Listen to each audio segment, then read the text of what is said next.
নাই, দেখে যদি তো মেজাজ গরম হবে।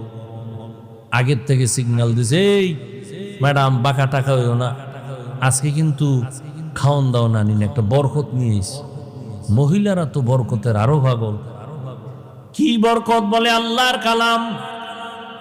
ঘরের মধ্যে গিয়া বলে এটা বিনা ওযুতে ধরা যাবে না, নিচু জায়গায় রাখা যাবে না, ঘরের মধ্যে এটা রাখতে পারলে অনেক বরকত হবে।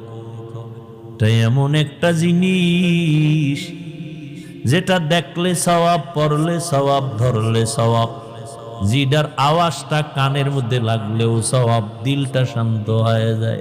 সারাদিন আবু জাহাল নবীরে গালি দেয়, আর রাতের আধারে গোপনে গিয়া আমার নবীর জবান মুবারকের তেলাওয়াত গোপনে গোপনে শুনে।